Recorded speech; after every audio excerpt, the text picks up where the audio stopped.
Alright, so today we are going to be doing something that has been much anticipated for us to actually start to work on, as well as something that will take quite some time, which is why this will probably be split up into 3 different videos by the time this project is completely done. That's how much time will be spent in just this single project alone. But yeah, so there'll be 3 different parts. There'll be the nether side, there'll be the overworld side, and then there will be the actual farm of the project. And you probably have seen it from the thumbnail. We are going to be working on a lazy raid farm. Now, yes, I do know this is not practical or meant for survival. It's just meant for, the fastest possible raids you can do for redstone and witch and raid farm, stuff like that. However, we have AutoCraft in, so we can automatically craft the gunpowder that we get from the farm into TNT. Yes, it's only roughly 75% of the actual gunpowder you need for all the TNT that you would use for the farm. However, we have other plans to fill that remainder 25% of the TNT for the farm to operate. So it's not going to be automatic in that case. What we'll basically do is we'll run the Creeper farm for quite some time. Then we will stock up on a bunch of gunpowder from that, get a bunch of sand from our gravity block duper, and then basically what we'll do is we'll make a system to mass craft TNT. That way we'll stock up on probably a few million TNT before we actually start to run the farm. But that'll be a project in and of itself, and probably a video in and of itself. That's kind of the plan for what we're going to do for this project. We may do other projects in between of it, because like I said, it's going to take quite some time to do. Everything that needs to be done for this project, especially all the decoration that we'll have to do, we still need to plan that out and see what we can do with that. Like I said, that will come with time, but for the most part, we have a decent amount of it planned out so far, and we'll go work on it from now. So let's go the World Eater area, and we'll pick out an area that we want to use for this. Alright, so something we can't really do as of now, we're not fully planned it out yet, and we still need to do some more testing on CMP, or the creative copy of the SMP here. We're not going to make a piston bolt to the location as of now because of the fear of portal linking issues. It's such a crazy farm. If we have a portal linking issue, that's not going to be the best thing for this. So we'll have to wait to see where we can actually place a portal for the player to actually use the farm. We'll have to see stuff like that. But we will be working on that, however, so that we can get that done. But in the meantime, we either just fly to the location, or we can use the deep slate piston bolt, as it goes basically right next to that area. So yeah, we have the full area cleared out. The perimeter obviously is all done. We all are doing another render distance perimeter, so it is a full 532 by 532 perimeter, which is 4 times the normal size of the printer we usually do. And why this project is going to take so much longer as well is because we are doing the floor art and wall decoration for this perimeter. So not like our last couple of perimeters where we just done, the black concrete walls for the XP one that we've done, and Toothless, they were just black concrete walls. This one's actually going to have a bit of detail into it, which is why it's going to take quite some time, because just between the floor and the walls, it's almost 750,000 blocks that need to be placed, which is a little bit crazy. Especially for the floor, it's about 240,000 just for that, but it's also very detailed because I get the custom art for the perimeter that I pay for an artist to make, and then we build it in survival. So it does obviously take quite some time to get the right blocks to match up with everything like that to actually create some sort of image that was created by an artist inside of Minecraft. But yeah, like I said, we'll go over to that. The area is all cleared out. We have full overworld side isn't actually done yet. We still need to do, like I said, the floor is done. We need to start doing the walls, which we'll show you in a little bit. It's kind of crazy how much stuff for that is there, but we will get it done in the end. So let's go show you what the actual final product will look like, and then we'll go back to SMP to then show off what we have currently done. Alright, so here we are in a void area where we have the final product that is going to be built in survival. These walls aren't anything too special, but they are a bit detailed, so it does take quite some time to do. Obviously, it's very simple in terms of the blocks that are used, but I think it does get the point across for it being sort of fit in the raid theme here, especially with the candles that will need to light up, which will be kind of a pain to do, but they are there, and a little bit of the like kind of like outpost style houses on top of the walls to create something that fits a theme really, really well.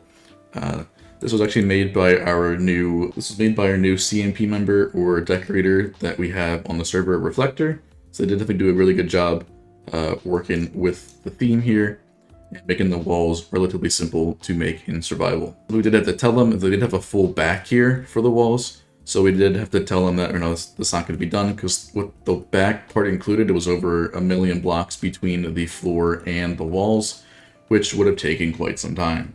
So a little bit that we need to teach Reflector about is just basically making it as survival friendly as possible in terms of, the back part that would never be seen here doesn't really need to have anything on it. If it was just a regular 272 by 272 perimeter, I wouldn't have minded all of the back blocks on the walls here.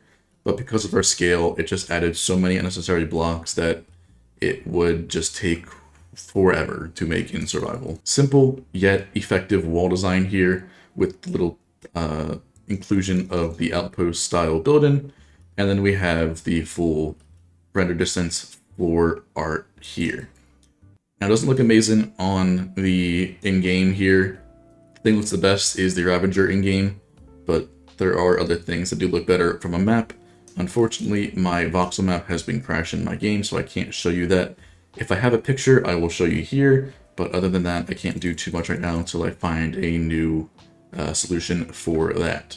But yeah, like I said, this took quite some time to actually make in survival. As you can see, all the different types of blocks that needed to be placed and everything like that. And the only thing I hate about this that didn't turn out too well is the sky. As you can see, it's kind of a bit weird with the clouds and stuff like that, but I think it did turn out all right on the map. Like I said, it's not the best for in-games. It is map art, basically. If we were to change it, obviously we would do the sky ourselves, but for the map view, we did focus on that more than anything. And this was obviously the most expensive one that I've done because it has so many different character models in it, which is the hardest part for the art and what racks up the price for it. But I still love how it turned out, especially in creative. We'll actually go see it in survival too.